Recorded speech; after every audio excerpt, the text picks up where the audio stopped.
And I'd like to share with everyone who's tuning in today and just watching and interested in this topic of how trauma impacts people that we know, people that we work with, even ourselves. This is really going to be a significant webinar in a variety of ways, because not only does it fit the times, right?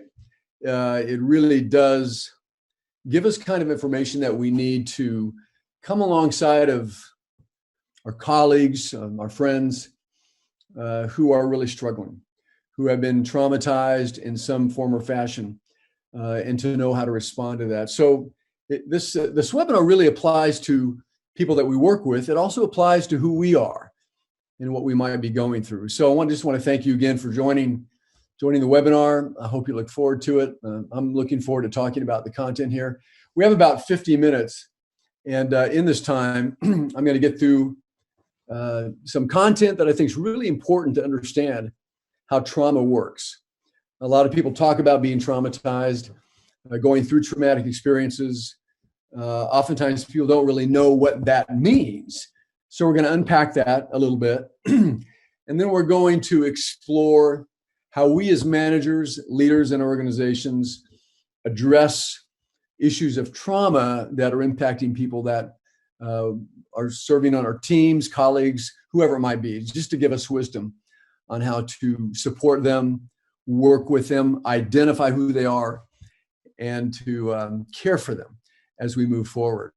So you already have the PowerPoint deck in front of you in the form of a PDF. So I'd like you just to follow along as we move through the material. Following what will be about 50 minutes of content, I'm just going to open it up for a brief time of Q&A. It won't be a whole lot of time, but what I'd like you to do is to maybe write down a thought or two. If anything that you really hear kind of hooks you with the presentation today. Feedback, as always, is appreciated. And a final word to those who have really made this presentation possible. I know that many folks have worked hard to move this whole conference to a virtual platform. No simple feat at all. So a big word of thanks, round of applause to those folks who have really worked hard to make this good. And for the people in the back end, the IT folks who are really pulling the toggles and the strings to make this work, really appreciate that as well. So with that, again, thank you for joining the webinar. Let's get right to it. The power of trauma to change, transform, and liberate. And those three descriptors are all important when it comes to trauma. How trauma invites us to change, forces us to change, to transform the way we think, who we are, and really to liberate us. If we can get to that place where the trauma that we go through really gives us new wisdom and new understanding. So let's take a look, first of all, at the goals and outcomes for this webinar. Don't want to read this word for word, but just to give you an idea of what we're looking at. Trauma does impact the way we think. And when it impacts the way we think, it really impacts what we see. And when it impacts the way we think and what we see, it really can alter the way we behave, which is why trauma and understanding is so important. We want to make sure that we acknowledge and just embrace, in a sense, the devastation that trauma really can create and the opportunity that is found in trauma to really grow. We want to understand how managers and organizations, leaders up, down, across the organization can really reach out and recognize, support those employees that are experiencing or have experienced trauma and are feeling the effects of that traumatic experience in the workplace. Speaking of trauma and the people that we know and care about who have experienced some significant life-altering experiences and encounters, this is a great time to just acknowledge that so many people, because of the coronavirus, sheltering in place, mandate, and all the change of routines that are taking place, we want to make sure we recognize that women are under particular stress and just facing how to balance jobs and children, homeschooling. Trauma, economically induced or virus induced, impacts all of us. But it's important to know that we experience it differently. And I just want to call that out, that women do experience this in a unique way because of so many responsibilities and the need to balance those responsibilities. So understanding how that impacts what we do in organizations is important. We want to just kind of identify those critical steps and the vital resources that help navigate and process the traumatic experience. That's important. Oftentimes when it comes to trauma, we can't do it alone. It's just too overwhelming, too much. So we're going to need help there. We want to acknowledge what happens when trauma remains unaddressed. And we'll get to that right toward the end of the presentation. How we can provide support to others who are dealing with trauma, how to be a manager that's empathic, caring, supportive. That's really the greatest component of how a manager can really help someone around them who's dealing with a traumatic experience and how that's impacting them. And then on kind of a more personal level, how trauma can impact a career path. Those are significant to understand as well. So just some goals and outcomes. Some other things to think about. At the conclusion of this webinar, we want to be able to do the following, right? Understand how psychological trauma really profoundly impacts one's sense of self, one's confidence, one's ability to navigate everyday life, including the workplace.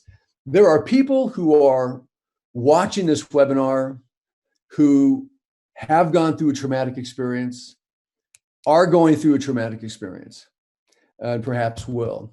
And those of us who understand the impact and the depth of trauma, understand how pervasively, and I mean that in the truest sense of the word, how pervasively it impacts every aspect of life, especially and including the workplace.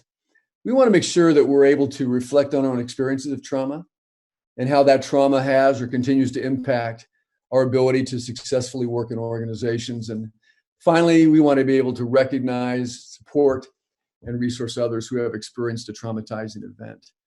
So the table is set. There's so much to talk about here. We can't get to it all. So what we are going to do is just kind of hit the surface, hit some of the main themes, and hopefully, if this is a topic that really ignites your thinking, I would love to be able to provide you with additional resources and conversation points and other access to data that would really help you further kind of understanding of trauma in the workplace and how to respond to that as a manager and a leader.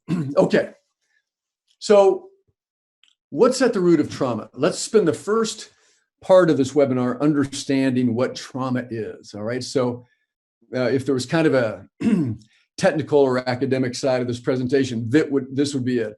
And it's not overwhelming, it's just to kind of understand that as a manager, if we want to be able to help those around us who are dealing with trauma, even if we want to be able to help ourselves, we need to understand how trauma operates, all right?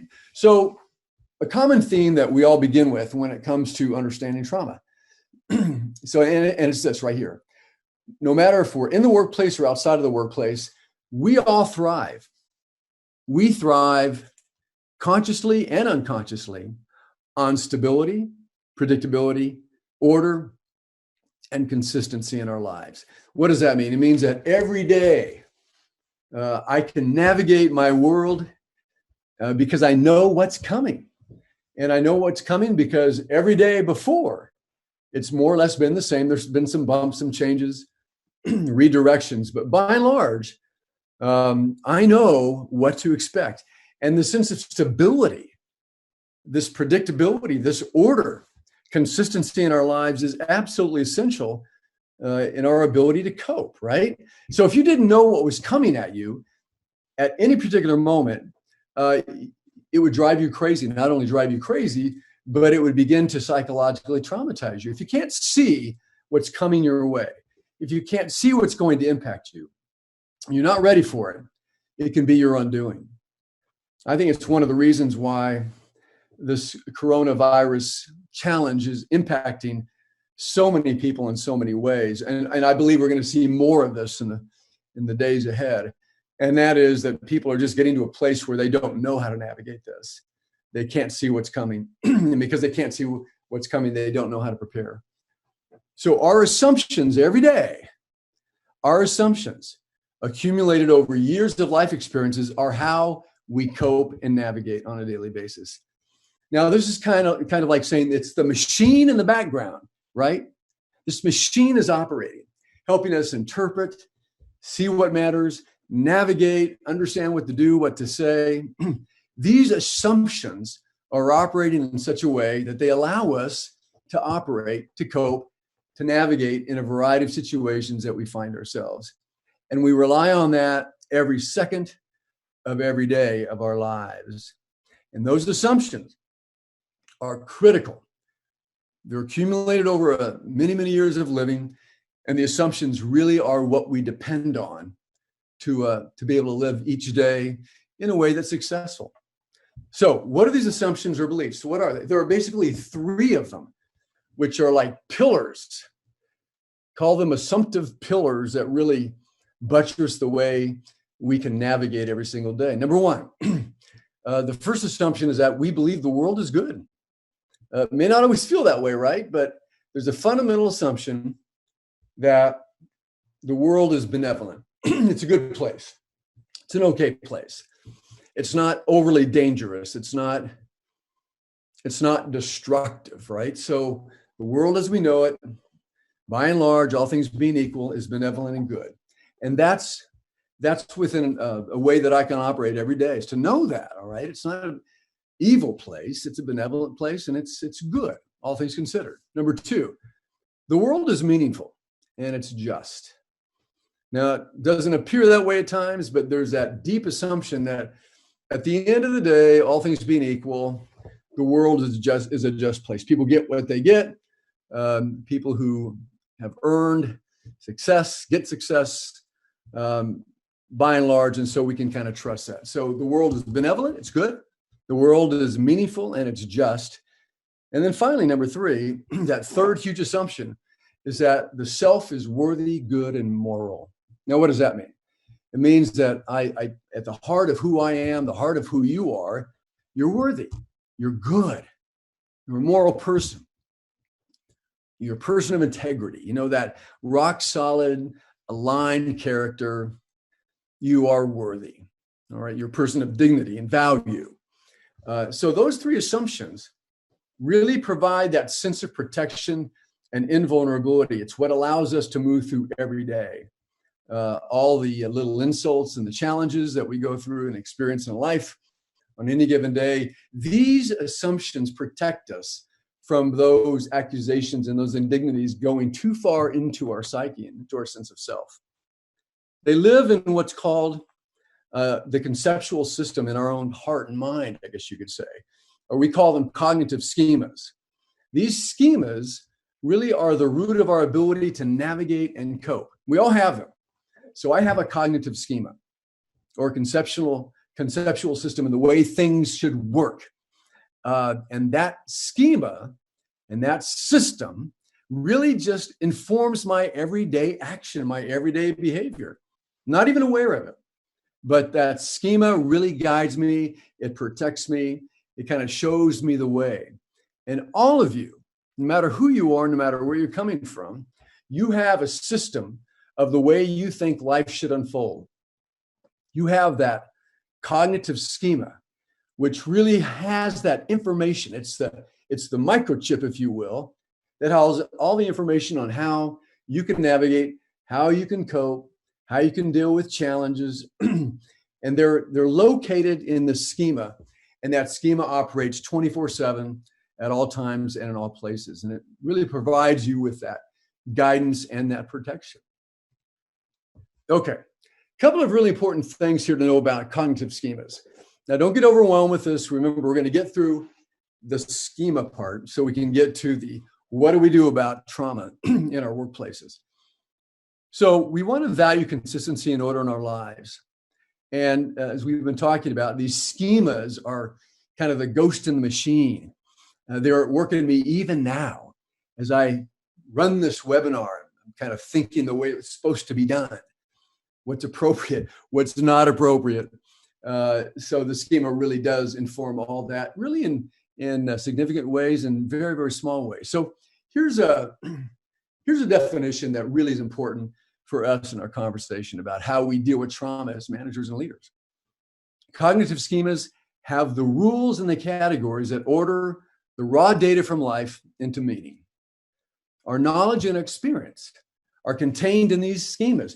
Everything we've been through is lodged in these schemas. Schemas are then kind of pre-existing theories that provide a foundation for anticipating a future, while also guiding what we notice and remember and how we interpret that information. So they are the umpire, if you will. They are the arbiter. The schemas tell us what's appropriate, what's not appropriate, what works and what doesn't work, what to pay attention to and what not to pay attention to. Now, here's the thing. As important as those schemas are, and they are critically important, that when they're tested and when anybody pushes against the content of our cognitive schemas, guess what? You're asking for trouble.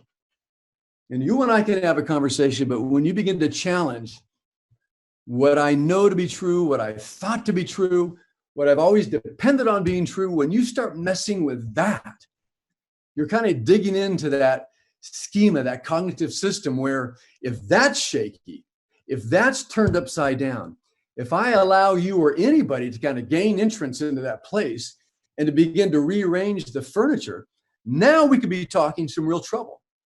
Because if someone is able to disrupt what's in my cognitive schemas, if an experience can disrupt the way I believe what is true about life, then guess what? We begin to move into a place where we may not know how to handle it. We may not know how to respond. Now we're beginning to understand the nature of trauma. We, you see, will do everything we can to resist changing or adjusting the content of our schemas. Even when it requires to integrate new information, if it contradicts existing data already in our schemas, we will fight it tooth and nail. We can't go there. It's too much, it's too hard. As a university professor who teaches leadership and management courses and as a leadership and management consultant, I know that when I'm having heated debates with students or with clients about the right way to proceed on a change management project or a leadership decision or an executive coaching relationship, I know that I can't press too hard. I can't push too hard, especially when the person on the other side of the conversation is so staunchly embedded in their belief system that for me to push harder will not only create more conflict, it might generate some deeper issues that are going to have to be dealt with. So when it comes to honoring what's in our cognitive schemas, we will fight tooth and nail to protect it.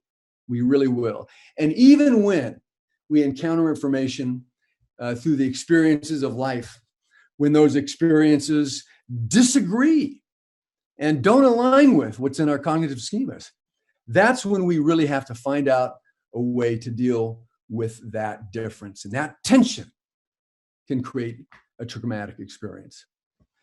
Okay, another couple of thoughts here. Events become traumatic when they violate and overwhelm our existing ways of making sense. When I can't make sense of the world around me, when my established framework of interacting with the world at large does no longer work, no longer supports my operating every day, no longer can contain my ability to navigate successfully, we're going to have a problem. Now, here's where we talk about traumatic events and what they mean. A traumatic event, whatever it may be, can shatter what we believe to be true about ourselves, formed and sustained in relation to others. Traumatic experiences can undermine our belief systems that give meaning to human experience. They can violate the victim's faith in a natural or divine order and cast the victim into a state of existential crisis. Now we're getting to the heart and core of what trauma is.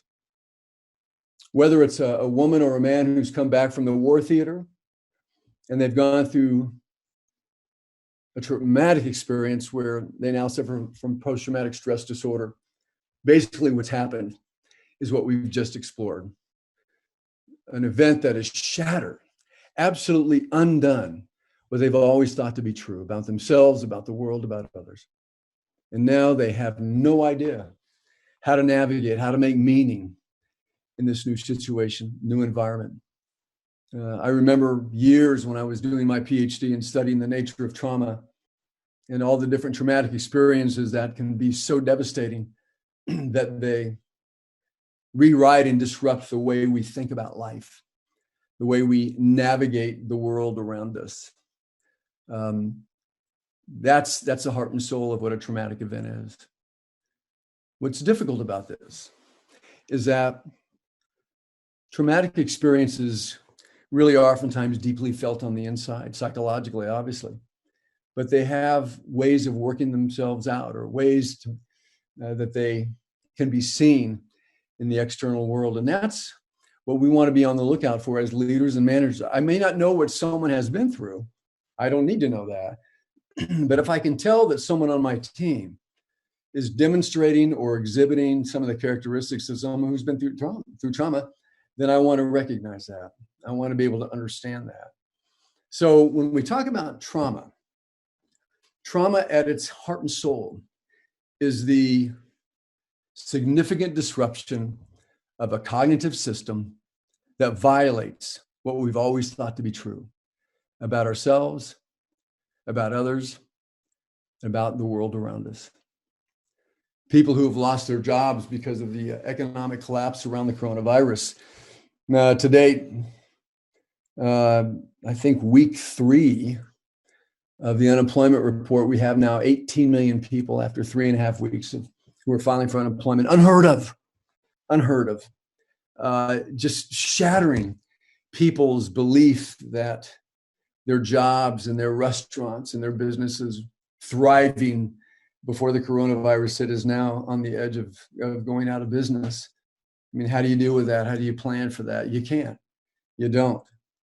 And so, as I said earlier, we're going to begin to see a rising tide of women and men in every setting, every kind of business, who are just going to be dealing with different kinds of trauma because they just can't navigate this experience that they've had no way to prepare for and has no comparison to what they've ever been through in the past. That's why this is so significant. This is why trauma is so important, because it's hidden, because it's kind of buried deep in the person's experience with life. We're not necessarily going to know that it's there. We're not necessarily going to know how to help someone, but I think we can get a sense of what to begin to look for and how to respond, which is why I think in the workplace, it's especially important to know how to help those around us who we sense have really gone through a traumatic experience. And let's not gloss over the fact that many people that we've known over the years, you and me, promising careers, talented women and men, educated, insightful, strong contributors, were in a sense derailed because of an experience they went through that they just never could recover from. I've known people like that. To be honest, I went through a very, very difficult experience. Late 90s, early 2020, just trying to navigate an experience in life that was literally overwhelming. And it was a traumatizing event to me. And I just had to rebuild my sense of value, my sense of the quality of relationships I wanted. And it really invited me to think differently about the way I was going to see the world around me and how I was going to navigate that. So we all go through that. Not one of us is immune. The key is, certainly in our organizations, that if you're in a position of influence, you have title, you have power, don't even have that, but if you're in a position where you can recognize behavior that seems to point to a traumatic experience, we want to be able to come alongside and help in a way that's not invasive, that's not overwhelming or suffocating, but in a sense, it allows us to gently, thoughtfully, professionally come alongside someone else and find ways to help them if that help is welcomed. All right. So understanding the psychological impact of trauma is important. Now let's go ahead and take a look at what we want to look for when it comes to evidence of trauma. Now, a few things to admit here. We all come to trauma differently. We all experience psychological trauma differently. And so there's not one pathway here. But I think research has shown me over the years that there are common themes that are evidenced oftentimes of having gone through a traumatic experience. And here are a few of them. These are things to look for. So this would be, again, in our organizations, when we're being receptive and focused on the people around us, whether they're colleagues, our managers, whether our teams, and we have a sense that there may be something going on. We may know some of the story, but we may not know all of the story. So here's what to look for. These are characteristics of someone who might have gone through a psychological trauma and could be demonstrating some of these behaviors. So number one, there's a profound and perhaps sudden loss of confidence and self-worth. Maybe it was Kathy. Kathy at one point in her career, earlier in the year or maybe late last year, was a person of great confidence, strong self-worth. And now over the last 3 or 4 or 5 months, something's happened. This unusual and perhaps sudden loss of confidence and self-worth, confidence in herself, feeling of low self-worth. And that low self-worth would be evidenced in just kind of that unworthiness, if you will, where months earlier we didn't see that. We saw somebody totally different. So when we see this loss of confidence and self-worth from someone who seemed to possess it before, and again, this is not in abundance. It's not that they were overly confident or had this grandiose view of themselves. Excuse me. We just notice that something's very different. And so we want to pay attention to that, especially when we see a loss of confidence and that low self-worth. Number two, there's a loss of self-efficacy. What is self-efficacy? It's the belief in that one has the talent, the potential, the portfolio, the wherewithal to be successful. When someone who has high self-efficacy, they believe they have everything they need to be successful. They believe they have everything they need to be successful in any kind of situation. Again, it's not arrogance. It's healthy sense of I got what it takes. I have what I'm going to need to do this. And I'm excited about that. Someone who's gone through a traumatic experience really loses that sense of self-efficacy. They have no longer what they need to be successful. In fact, they don't think they'll be successful at all. They doubt themselves. All these things cascade on each other, right? They're kind of built on each other, as you'll notice. Where at one point they believed they had everything they needed, they could be successful. Now they just believe that they don't have it. They've lost the edge. Their confidence is gone. Their confidence in their own ability. And while you may know differently as a manager, as a leader, while you may know that Bob is someone who has everything he needs to be successful, Bob's lost that confidence. He's lost that sense of he can do this, he can make it work. So a loss of self-efficacy. Number three, loss of self-esteem. Well, that's a big one, right? Someone who loses that sense of self-esteem may well begin to engage in destructive behaviors. Sky's the limit on that, right? Self-esteem, when that drops to dangerously low levels, they don't care about themselves. They've lost pride in who they are. And they just seem to disappear into the darkness and the shadows because, again, they don't feel worthy, or they feel ashamed, or they feel broken. They feel embarrassed. Really, really important. And although these are hard to realize or see when you're not looking for it, when you begin to sense that someone is just really pivoted, and you're seeing this loss of confidence and self-worth and loss of efficacy and a loss of esteem, you want to start putting the pieces together and ask yourself the question, I wonder if something's happened here. And it may be that you do know. Maybe they've confided in you that they've been through a traumatic experience, or they've been through a painful divorce, or maybe they were recently laid off.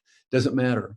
But if they casually share with you something that happened months earlier, that may well be that pivot point for them that just put them into a nosedive, and they just can't recover, and they're not recovering.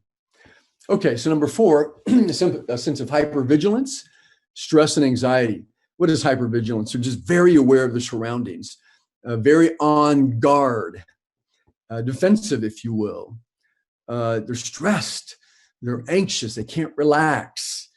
They're looking for that next thing that's going to happen, the other shoe to fall. So that hypervigilance, that readiness, that state of just being on the edge is right there. And so that's a key sign that maybe some trauma has taken place, and they just can't get to a place where they're relaxed. It's impossible. So they have to be aware, hypervigilant, very much attuned to just not going to a place that's going to put them in further pit of despair, if you will. Struggle to thrive. Many of these women and men that we know who go through traumatic experiences just struggle to be able to thrive, to do well, really in any kind of a setting. They just can't get there.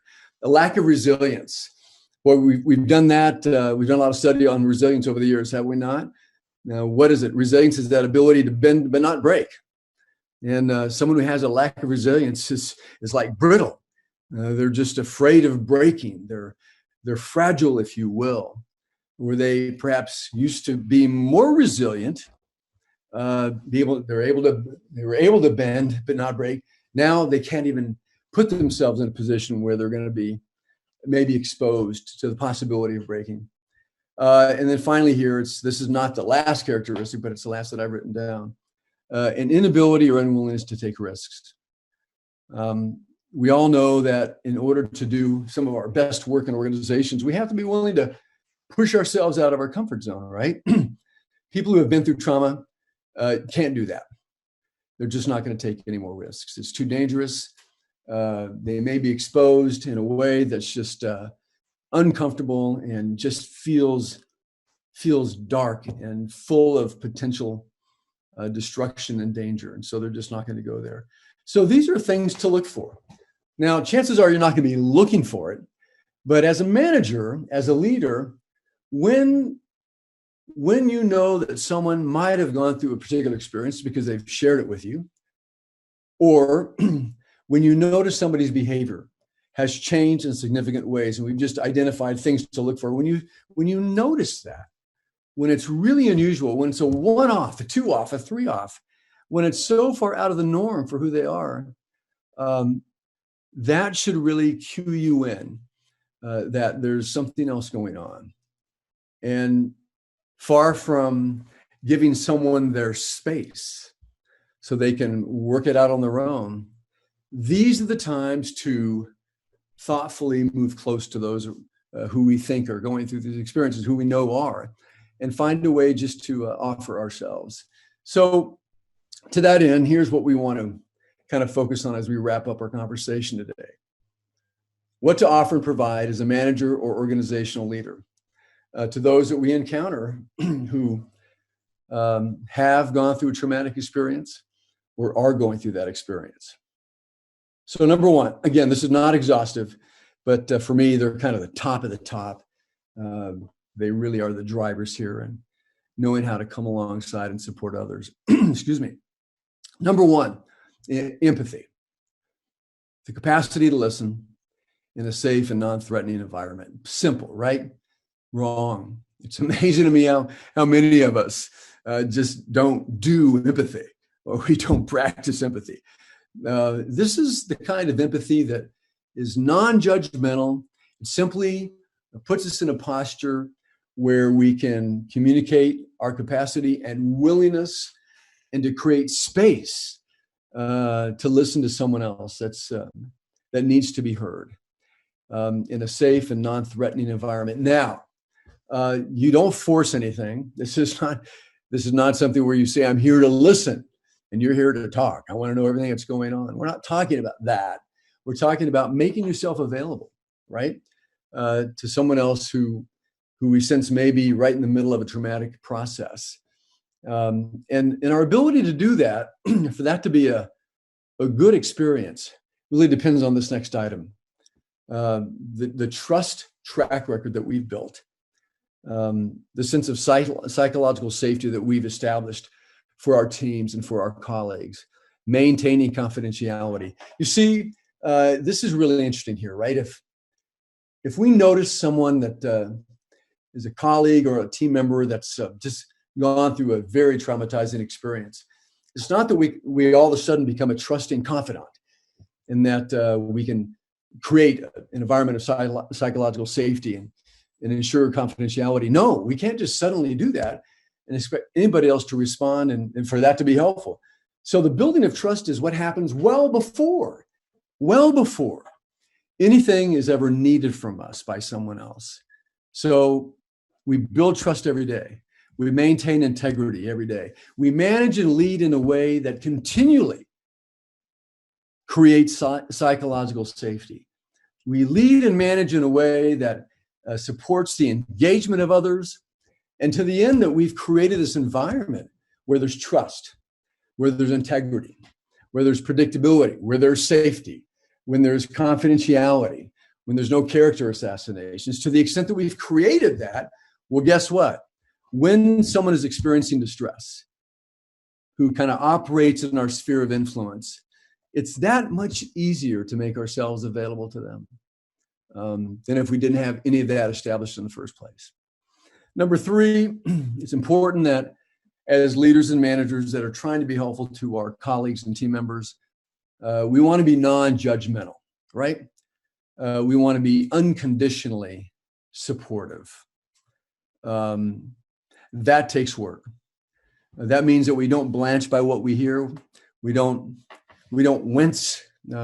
We listen, and we remind the person, and we remind ourselves that there's nothing that we could hear that we could possibly be a party to in terms of listening to somebody's experience. It's going to drive us away. So to someone who's going through a traumatic experience or dealing with psychological trauma, they're already hard on themselves. They're already just feeling very low and very much fractured by the experience. They don't need any kind of judgment, any kind of conditional support. What they need is that listening, empathic friendship relationship that is just characterized by non-judgment and that unconditional care and support. Low risk and non-threatening projects and tasks for someone who's really working their way through a psychologically traumatizing experience. One of the best things we can do is give them opportunities to take on tasks and projects that are low risk and non-threatening. If it's going to take some experiences to build confidence back up, we want to be able to help them do that. So let's turn them loose or surround them with the opportunity to be successful in small ways so they can build their confidence back up. Really, really, really important that we do that. Let's kind of, in a sense, move them up by levels to help them rebuild confidence and that sense of self-efficacy. We want to affirm successes and progress, recognize that and call that out, not in a way that's embarrassing, but in a way that's personal, in a way that communicates, hey, you did this great work. Good job. Appreciate that. Whatever you would say to communicate that success and progress to someone else. We can engage in job shaping and job design to move someone forward. So part of the complexity of trauma is if someone's on our team and we know they're just needing help to move forward, then as much as it's in our power to help redesign and reshape their job and some of their responsibilities, their AOR, if you will, we want to be able to do that so the individual can move forward. We want to provide structure, consistency, and authentic affirmation. That authentic affirmation is important, and the structure and consistency that people need from us in order to heal and move forward from a psychological trauma is really going to be crucial. And then accessibility and availability. The best gift, I guess that's the best way to say it, the best gift, the greatest resource that you can give to those around you who are trying to move through a traumatic experience is to be available, is to be accessible.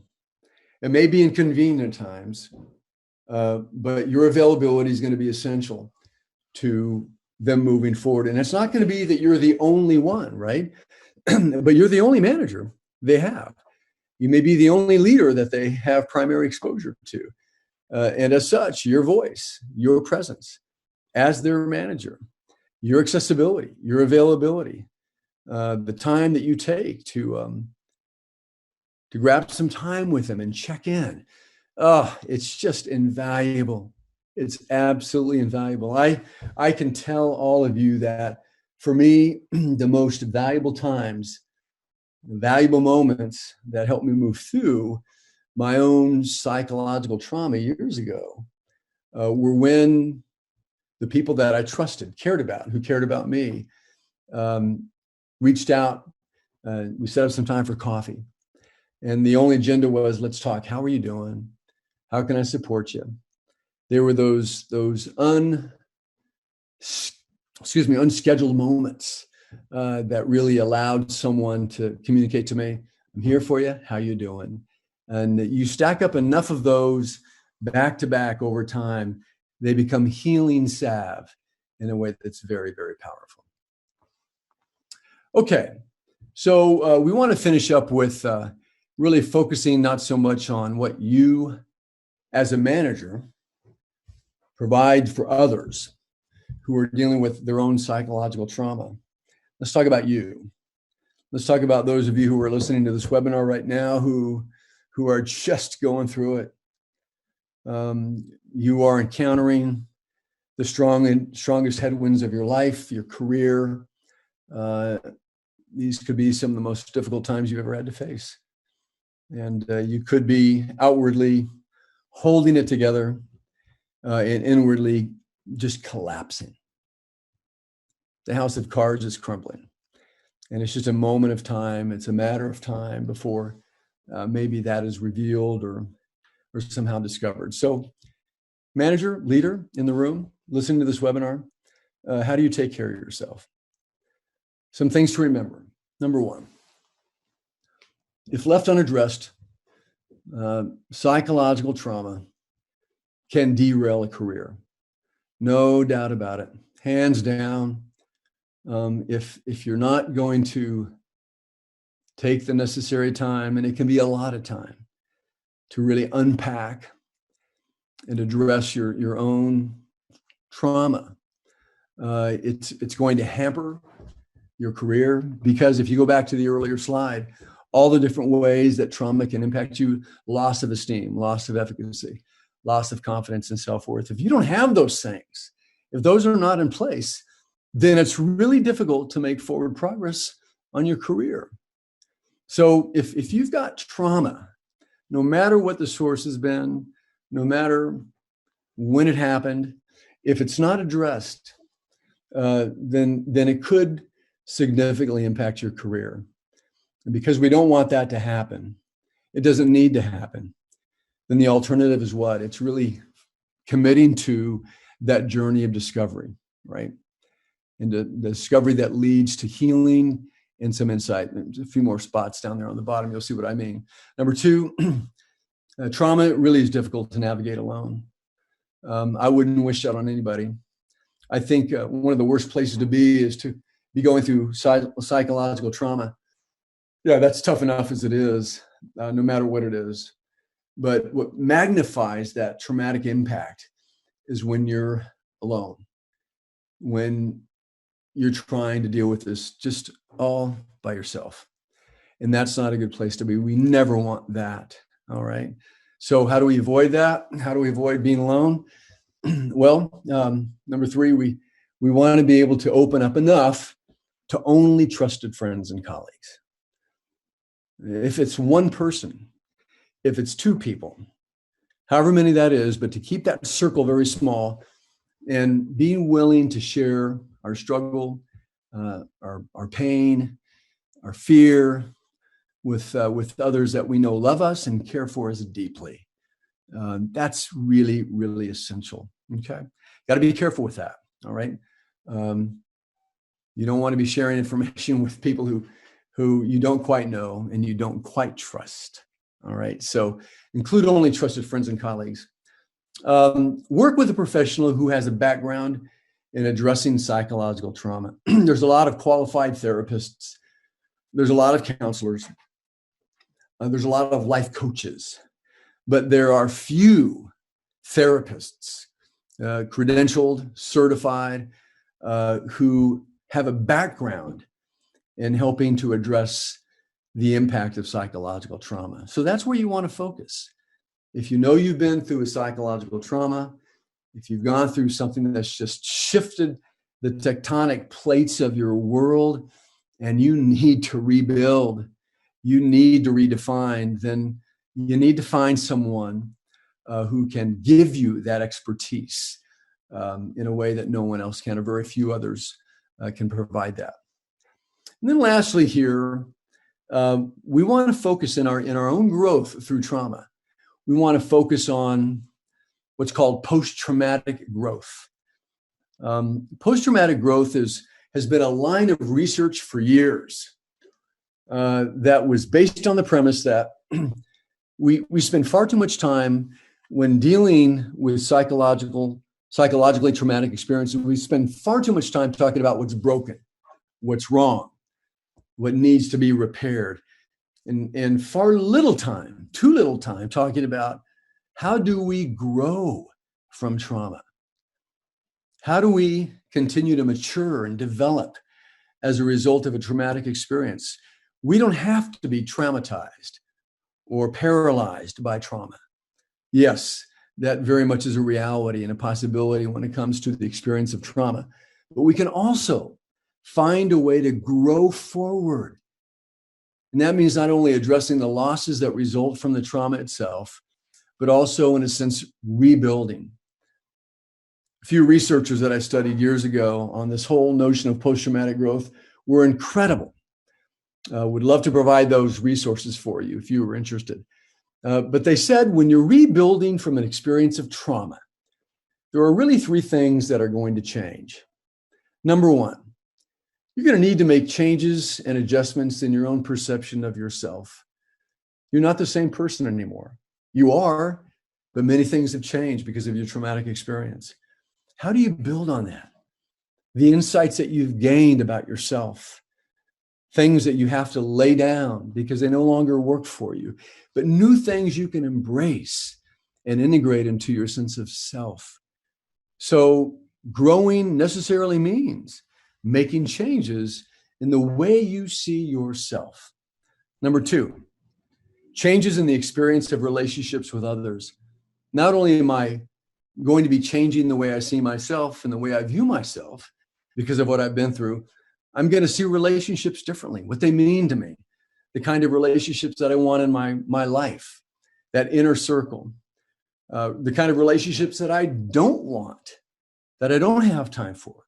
So nailing down and really clarifying the changes in those relationships with others that are really going to be born of what I've been through, and relationships that are going to mean a whole lot more to me or mean different things to me as I move forward. And then finally, changes in one's personal philosophy of life. I remember specifically talking with a senior executive years ago who had been involuntarily terminated from his C-suite position in his organization. Just devastated him. And he said to me, that experience taught me that what I used to rely on to get me forward in life was no longer going to work. That I had to, in a sense, rebuild, find a different set of core values, redefine my mission, my personal vision moving forward. That was going to be essential if I was going to be successful to move forward. I could no longer hold on tightly to what I know did not work for me and was not going to work, because I couldn't handle the stress of what I'd been through. It was time to rebuild, time to redefine a philosophy of life that could indeed just sustain me going forward. Okay, resources and strategies. What do? Just quickly, provide whatever support is needed as a leader and a manager. Do what you can. Professional psychological counseling and therapy is always going to be something that you can offer to someone else, maybe just a recommendation. Executive coaching, that is a professional who knows how to come alongside of to support and monitor someone who needs to grow and to rebuild some stability. Support groups inside and beyond the organization, many of those. So we want to be able to get people in touch with that.